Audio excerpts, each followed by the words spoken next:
بسم الله الرحمن الرحیم. این برادر الحال ما را سوال کردن، سوال های تعجیلی بوده است. محترم داملا، دختری بیراهگردی را خواستم به زنی بگیرم و او را از این راه باز دارم، ولی با این آیت قرآنی واخوردم که مرا در اندیشه واگذار. مرد زیناکار و مشرک نکاح نمی کند مگر زنی زیناکار و مشرک را، که این کار بر مؤمنان حرام کرده شده است. این آیت برادر عزیز از آیت سوم سوره نور است که خداوند در این آیت البته آشکارا واضح گفتگی هست که مرد زیناکار زنی زیناکار را گیرد، مرد مشرک زنی مشرکه را گیرد. لیکن این آیت را آیت 32 همین نور باز منسوخ کردگی هست. برای همین شما می توانید که به آیت 32 همین چیکار کنید؟ نظارت کنید. انا آیت 32 آیت این 3 نور را بیکار کردگی هست. салом дӯстон, бисёри шумо аз простатит тағмисӣ мекашиде. марҳамат бародаро, ба шумо тавсия метавонам полноценный курс лечения барои простатит. иншаллоҳ ки ҳам мардонаги бахват мекунад, ҳамчунин желаниям хобаги хуб мекунад, ҳам барои гурда, меъда, қади рӯдҳо беҳад эффективнай. трилибусмасин, 2 дона равғани хилба, 1 та қисал ҳинди, 2 пачка фитосвеча. غیر از این شرکت شفافالما برای شما حجامه بپوز را پیشنهاد می‌نماید. کسانی که در شهر مسکو قرار دارد هم رفته حجامه کند، هم داروهای خود را دسترس نماید. مرحمت. حتی از این خاطر نزد احناف، نزد حضرت ابو حنیفه، حتی عباره ها هم است که و حبلا من زنا ولا تطاع حتی تضع، یعنی اگر یک زنی که از زنا هم حامله دار شده باشد، ابو حنیفه روایتش نزد مذهبش از زنا هم که حامله دار شده باشد و یا نکاح کردن درست است. فقط چیکار نمیکند؟ فقط با او خانه‌داری نمیکند تا زمانی که این زنا، این ولد زنا را تولد نکند. از این خاطر یعنی جایز است که اگر یگان زن زناکار هم که شما اگر یک زن بیراه را اگر شما به زنی گیرین تربیه کنین، ان شاء الله این شما ثواب میگیرین. یا اگر جوانی که بینکاح با یک دختر گشتن، خب دختر را حامله دار کردن، انا این جوان می تواند که همین زنی که با او گشتن به نکاح حامله دارش کرده است و هم نکاح کند گیرد، جایز می شود. لیکن برای اینی که نسبش معلوم است الکه، یعنی همون حامل از همین بچه است، معلوم است این می تواند که تا زاییدن همون کودک با این زن چیکار کند؟ خانه‌داری کردن گیرد. لیکن این فرزند ولد زنا دارد، ولد زنا حکم کرده میشه، زیرا که در بین اینها نکاح وجود نداشت. که هر کدام ما و شما باید خرسند باشیم. ماهی هست که باید هر کدام ما و شما شکرانه به سوی الله کنیم، زیرا در کتاب صاحب معراج النبوت حکایه میارد که سویبه غلام ابو لهب بود. ابو لهبی که دشمن سرسخت پیغمبر خدا بود، اگرچند که وی عمک پیغمبر بود. وقتی که آیت آمد و انذر عشیرتک الاقربین، محمد صلی الله علیه و سلم خدا خطاب دارد، از جات خیز، اولین ترس، اولین دعوت را از اولاد خودت سر کن. وقتی حبیب خدا فریاد زد، تمام خویشاوندها را وقتی جمع کرد، به آنها گفت اگر من گویم که از پس این کوه یک گروه ملائکه های هستند که اگر ذره اشاره کنم تمام مردم مکه را نابود میگرداند، باور میکنید یا نه؟ گفتن همگی باور میکنیم، زیرا محمد صلی الله علیه و سلم تو در عمر خود هیچگاه دروغ گفتگی نیستی. گو مبادای این گونه که باشد، من امروز پیغمبر هستم، من هر کدام شما را از خدا بیم میدهم، ترس میدهم، ترک کنید این بت‌ها و این الههایی که میپرستید، به سوی خدا یگانه برگردید. همین ابو لهب، همین عمک پیغمبر، همین دشمنی سرسخت از جای خود خیز چی گفت؟ تبا لک سائر اليوم لهذا جمعتنا.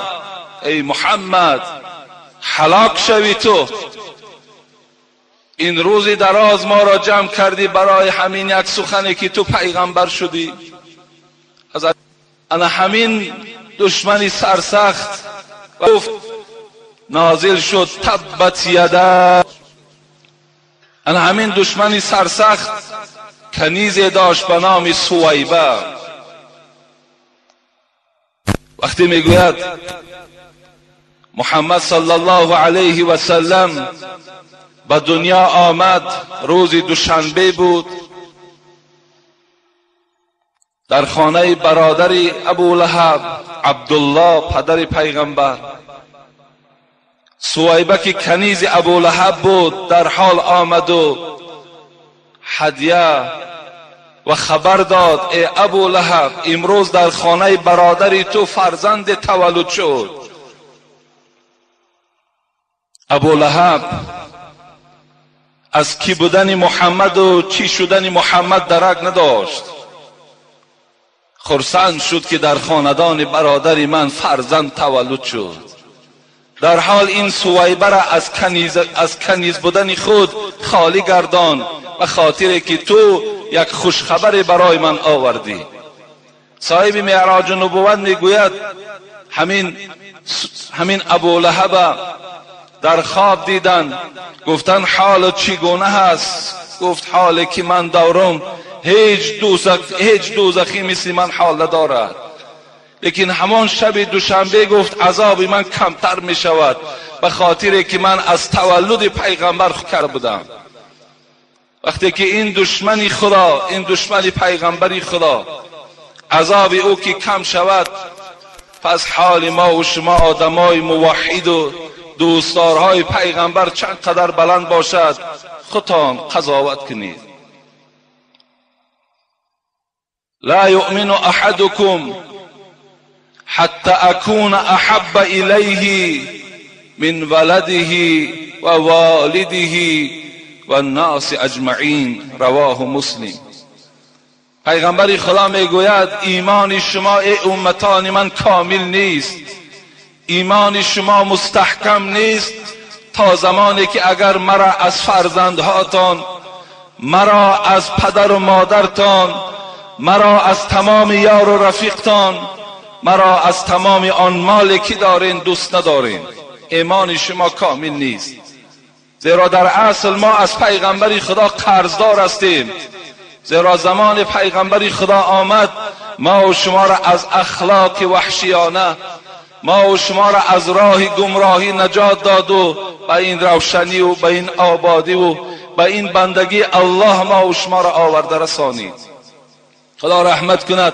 حضرت مولوی جنونی میگوید شکست احمد در اینجا صد بت و سنگ. زمان آمد این بت پرستی ها بود، مردم در بیخ بت ها می افتیدن، خدا گفت و را عبادت میکردن. شکست احمد در اینجا صد بت و سنگ، گرفت میدان ز خونی منکران رنگ. که تا اومد موحد شد خداگو، ز بتخانه به مسجد کرده اند رو. ما و شما بتخانه ها را ترک کردیم.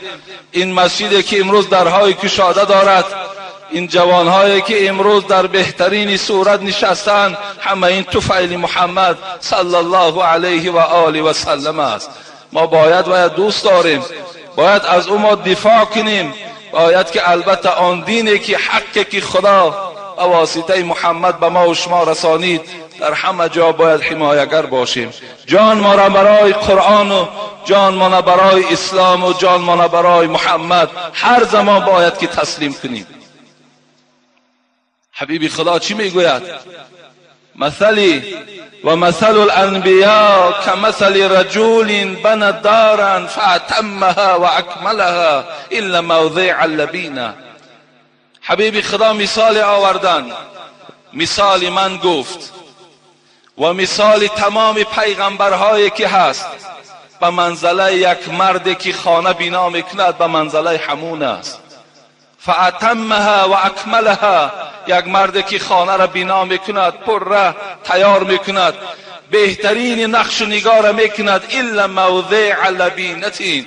حبیب خدا گفت مگر یک غیشت، یک جای غیشت خالی هست، دیگر قصر هیچ جای عیبش ندارد، هیچ کمبودی ندارد.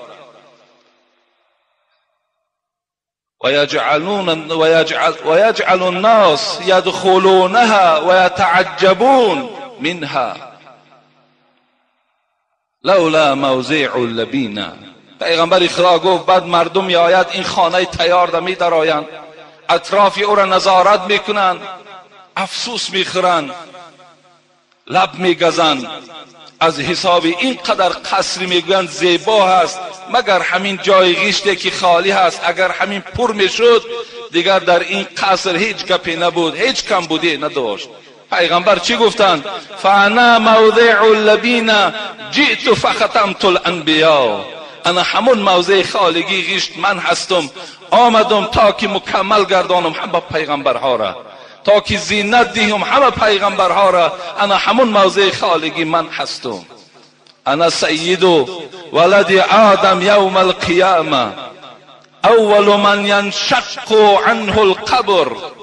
حبیب خدا میگه من سردار فرزندهای آدم هستم در روز قیامت. لا فخر، من به این افتخار نمی کنم، این نعمتی هست که خدا فقط بر من داده است.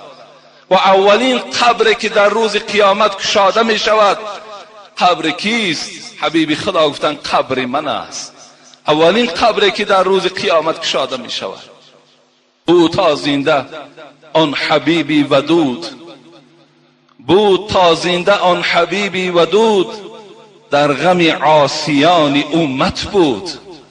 تا زمان حضرت میگوید زنده بود، حیات داشت، تا 63 سال حیات خودش که 23 سال این در دعوت و پیغمبری گذشت. تا زنده آن حبیبی ودود در غم عاصیان امت بود.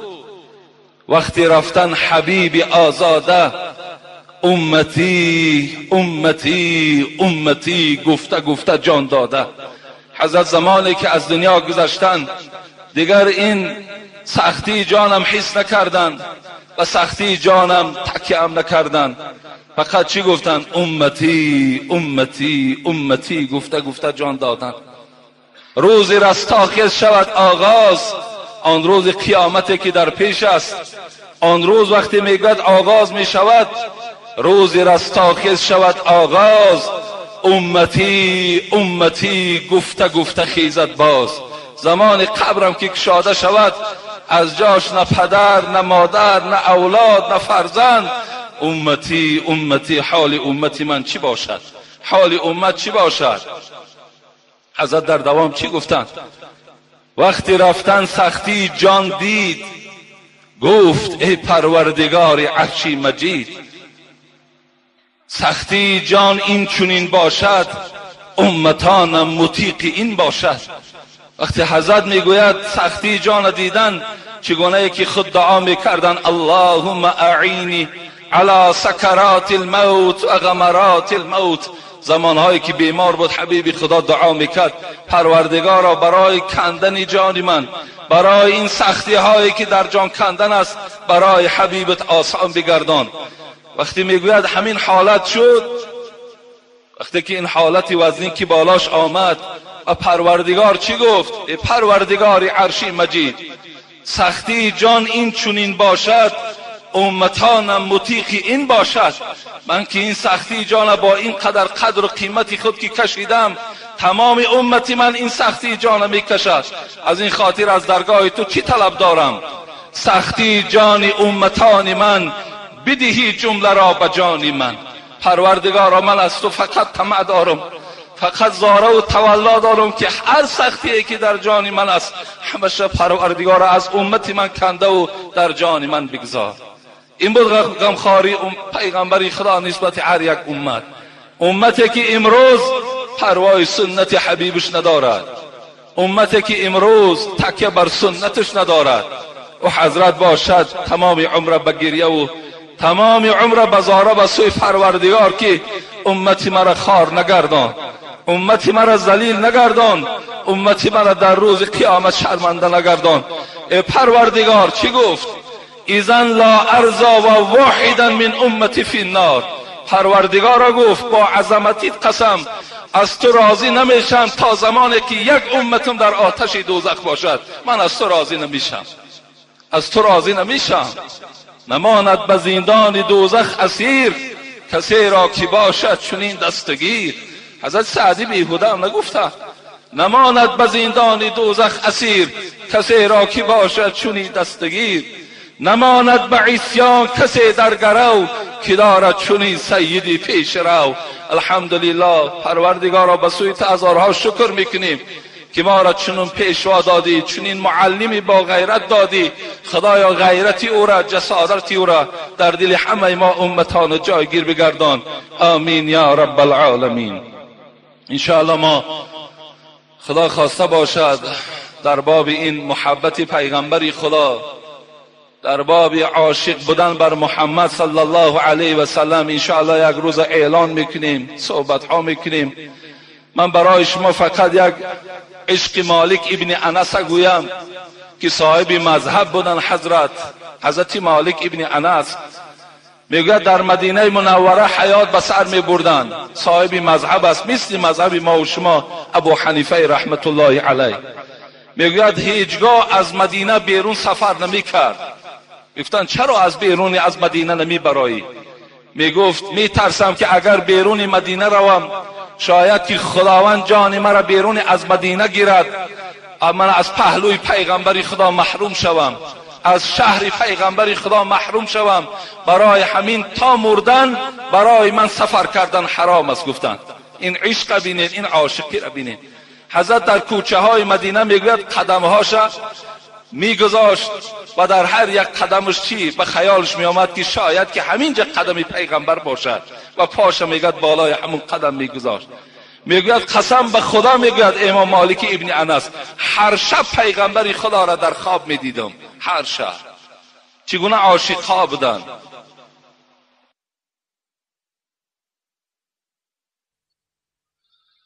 ای الله.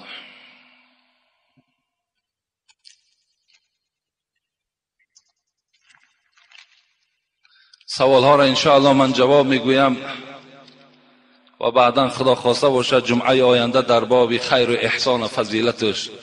زیرا بعضی بیچاره های کرفهم، بعضی بیچاره های حسد و حاسدان و بخیل ها، بیچاره هر گونه آوازه ها و دروازه ها تا کجاهای برده رسانیدن گویا که حاجی میرزا زیدی صدقه باشد، گویا حاجی میرزا صدقه را من میکردگی باشد. دیگر نمیابن، کمبودی نیست، باید که یک کمبودی یافتن در کار. چگونه من مقابل قرآن سخن میگویم، چگونه من مقابل احادیث پیغمبری خدا سخن میگویم، زمانی که پیغمبری خدا میگوید والذی نفس محمد بیده ما نقص مال عبد بالصدقه. قسم به الله میگوید پیغمبری خدا که اگر امتی من در راه الله صدقه کند مال او کم نمیشود. همون بیچارهایی که حسد دارن به خدا قسم متن یک حدیث از یاد نمیدانند، متن یک حدیث از یاد نمیدانند. از حدیث هم دورن بیچاره ها، از علم هم دورن بیچاره ها. فقط یک حسد، بخل و کینه و در دلشان جا کردن، قریب که از دین میبرایند، از حساب حسدشان درک ندارند.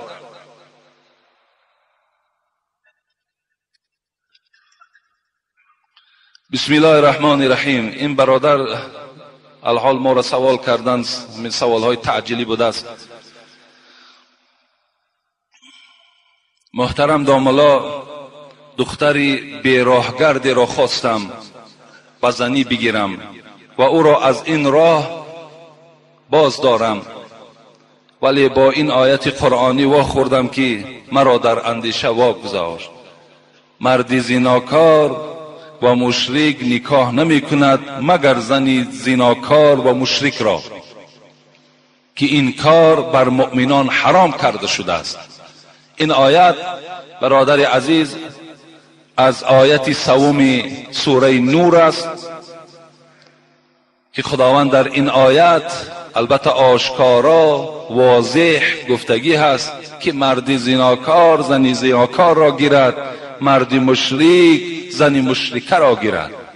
لیکن این آیت را آیت 32 همین نور باز منسوخ کردگی هست. برای همین شما می توانید که به آیت 32 همین چیکار کنید؟ نظارت کنید. انا آیت 32 آیت این 3 نور را بیکار کردگی هست. حتی از این خاطر نزد احناف، نزد حضرت ابو حنیفه حتی عباره ها هم است که و حبلا من زنا ولا تطاع حتی تضع، یعنی اگر یک زنی که از زنا هم حامله دار شده باشد، ابو حنیفه روایتش نزد مذهبش از زنا هم که حامله دار شده باشد و یا نکاح کردن درست است. فقط چیکار نمیکند؟ فقط با او خانه‌داری نمیکند تا زمانی که این زنا، این ولد زنا را تولد نکند. از این خاطر یعنی جایز است که اگر یگان زن زناکار هم که شما اگر یک زن بیراه را اگر شما بزنی گیرین تربیه کنین، ان شاء الله این شما ثواب میگیرین. یا اگر جوانی که بینکاح با یک دختر گشتن، خب دختر را حامله دار کردن، انا این جوان میتواند که همین زنی که با او گشتن بینکاح حامله دارش کرده است و هم نکاح کند گیرد، جایز می شود. لیکن برای اینی که نسبش معلوم است الکه، یعنی همون حامل از همین بچه است، معلوم است این میتواند که تا زاییدن همون کودک با این زن چیکار کند؟ خانه‌داری کردن گیرد. لیکن این فرزند ولد زنا داد، ولد زنا حکم کرده میشه، زیرا که در بین اینها نکاح وجود نداشت.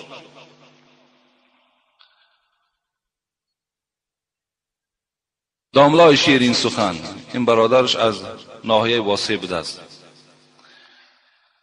فیته های مگنیتفانی که در آنها سرودهای سرایندگان ثبت شده است، در نظر دارم اودیو مگنیتفان را، و همچنین فیته های ثبت شده کلام الله با تفسیرش، امر معروف، از جمله با صدای شما را می فروشم.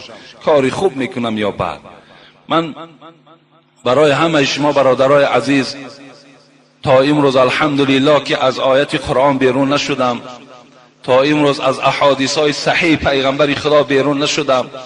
باز میگویم خداوند در قرآن در سوره مؤمنون میگوید قد افلح المؤمنون الذين هم في صلاتهم خاشعون والذين هم عن اللغو معرضون.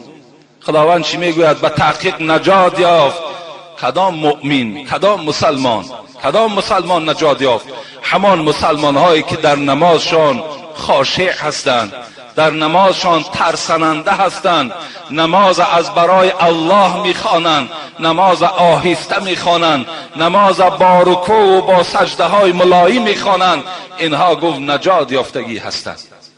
زیرا من دیروز در یک معرکه بودم، فرخار، اونجا ما را سوال کردن که همین نمازی که تیز خوانده میشود آیا در همین یگان وعید است، یگان خبری در قرآن آمده است؟ انا در زیر علمین تفسیر آیت قرآن مفسران میگویند که نماز باید که خاشعانه باشد، نماز باید که با ترس باشد، نماز باید آهسته باشد.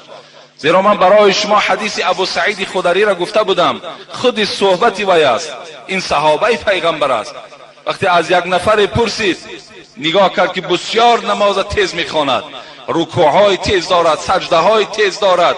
حضرت ناراحت شدن صحابه پیغمبر، زیرا وی نماز پیغمبر را با چشم دیدگی بود. فریاد زد، گفت کم تصلی هذه الصلات؟ برادر عزیز گفت این نمازی که الحال خواندی چند سال شد خوانده ایستاده ای؟ منذ 40 سنه. گفت ای ابو سعید 40 سال شد که این گونه نماز تیز میخوانم. حضرت چی گفتند؟ مثل ما ترسیدن یا مثل ما رعایه کردن؟ نه، اونها رعایه نمی کردن، اونها نمی ترسیدن، اونها هم تا آشکارا می گفتن. گفتن ای جوان ما صلیت منذ 40 سنه. گفتن قسم به الله، گفتن تو 40 سال نماز نخواندی. لو مت على غیر فطرت محمد صلی الله علیه و سلم، اگر تو با همین نمازت از دنیا میگذشتی حتی تی در دین محمدی نبودی. این سخن ابو سعید خدری است. در دوامش چی گفتن خداوند؟ باز کدام مؤمن ها نجات می‌یابد؟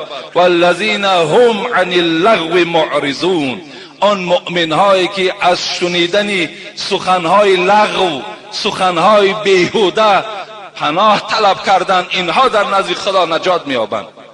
اگر همون سراینده ای که سخنهای بی معنی دارد، شعرهای دارد که از تربیه بیرون است، اخلاق جوانها را ویران میکند، این گونه سرودها را گوش کردن ما و شما سبب نجات ما و شما نیست. زیرا که این السمع والبصر والفؤاد كل اولئک کان عنه مسئول. خداوند در قرآن میگوید یقین دانین چشمهاتان، گوشهاتان، دستهاتان، پایهای شما در روز قیامت از حیات شما نزد من اخبار میدهند. در کدام راه سر شدن اخبار میدهند. شما خودتون خلاصش برارید. دیروز ما در یک معرکه بودیم، بسیار یک صحبت عجیب شد و حتی یک برادر خیلی قیمتی ما عجایب یک سخنی گفتند در همون سرودهای بی‌معنیی که بعضی سراینده ها می سرایند تماشا کنین، گفتن همون معرکه در فقط زنک میماند و تودک، دیگر هیچ کس نمیماند. موی سفیدای عاقل هیچ کس نمیبینی، آدمای اهل خیرت در اون معرکه نمیبینی. شما میرا مشاهده کردی خودتان.